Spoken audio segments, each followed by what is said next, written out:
Il est à l'affiche du Casse-Neige d'Air, adapté d'un roman de Jean-Paul Dubois et mis en scène par Didier Bezas. C'est à voir en ce moment à Paris au Théâtre de l'Atelier. Il est aussi l'invité de nos 20 ans, des 20 ans de C'est arrivé cette semaine. Il joue dans cette pièce un homme rescapé d'un accident d'ascenseur mais qui a perdu sa fille et qui logiquement a du mal à s'en remettre. Bonjour Pierre Arditi. Bonjour. Est-ce que vous pourriez, Pierre Arditi, nous présenter Paul Snejder ?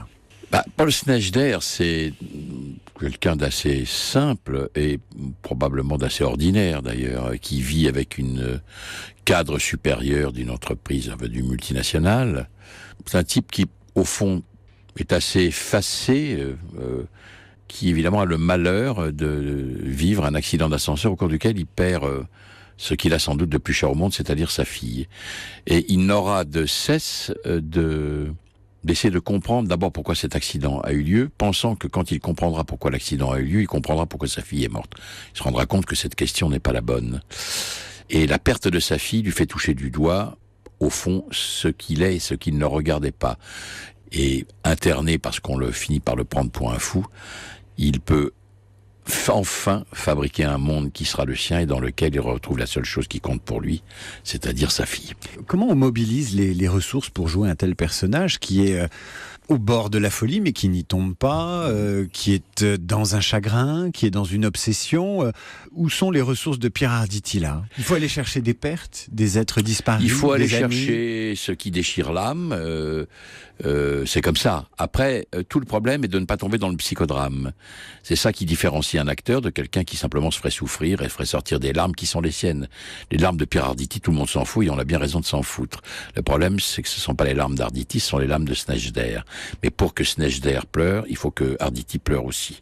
Ouais. On fête aujourd'hui les 20 ans de l'émission. Vous êtes jeune, hein. Vous étiez qui à 20 ans? À 20 ans, je sortais du service militaire que j'ai fait en Allemagne. J'ai pour la première fois joué d'une manière professionnelle, mis en scène par Marcel Maréchal, qui est mon père de théâtre, au théâtre de Lutèce à Paris. C'est un théâtre qui n'existe plus, qui était une salle paroissiale qui appartenait au curé. Et donc là, j'ai joué à cette époque-là l'Opéra du Monde de Jacques Audiberti, qui avait monté Maréchal, et je découvrais que peut-être j'allais devenir un acteur professionnel. C'est ce qui est arrivé. Ces 20 ans de l'émission nous permettent de revenir sur des faits marquants qui ont marqué les 20 dernières années. Qu'est-ce qui, selon vous, a changé le monde ces 20 dernières années, Pierre Arditi? Vaste question. Oui, enfin, ce qui me frappe le plus, en particulier aujourd'hui, mais déjà, tu vois, les prémices étaient déjà là, puis c'est pas moi qui dis, c'est ce qu'on appelle cette fameuse société du spectacle. Je lui appartiens, cette société du spectacle. J'en suis un membre. Ce qui me dérange, c'est que cette société du spectacle, enfin, ce spectacle-là, il a envahi toute une série de choses, d'actes, qui décident de nos vies et dans lesquels le spectacle n'a pas lieu d'être.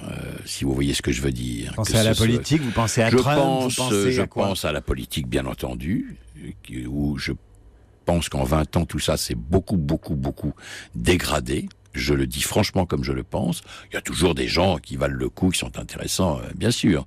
Quand j'ai commencé, moi, c'est-à-dire, donc vous n'étiez pas né, c'était pas il y a 20 ans. Hein, j'ai commencé il y a 52 ans.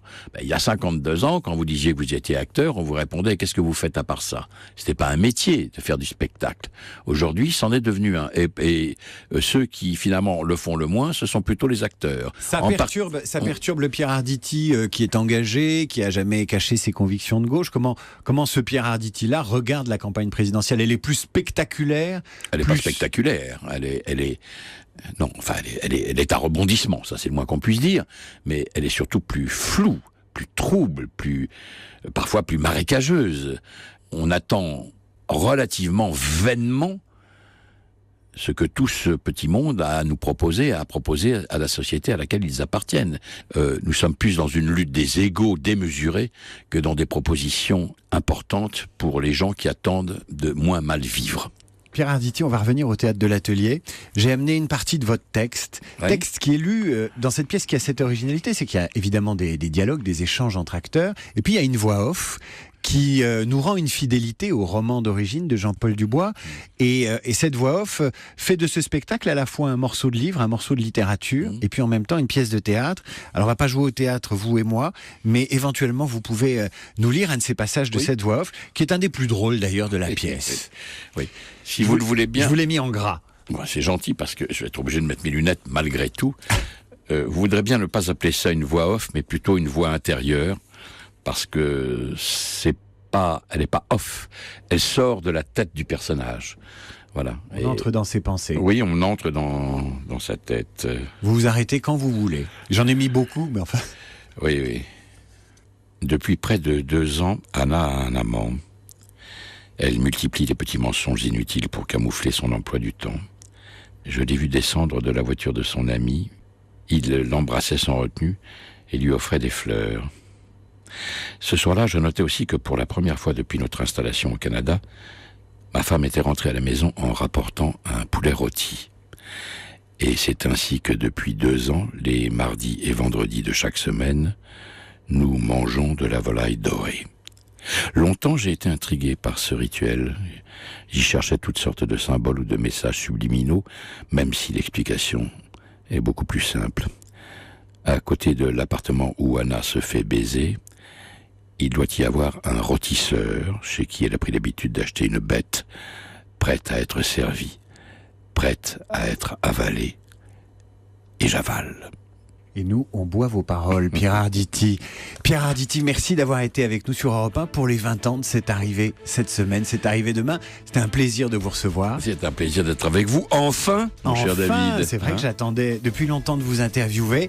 Il faut courir voir votre pièce au Théâtre de l'Atelier. C'est une pièce inspirée du roman de Jean-Paul Dubois, mise en scène par Didier Bezas, des comédiens formidables, dont vous. Et ça s'appelle Le cas Snejder. Merci Pierre Arditi. Merci.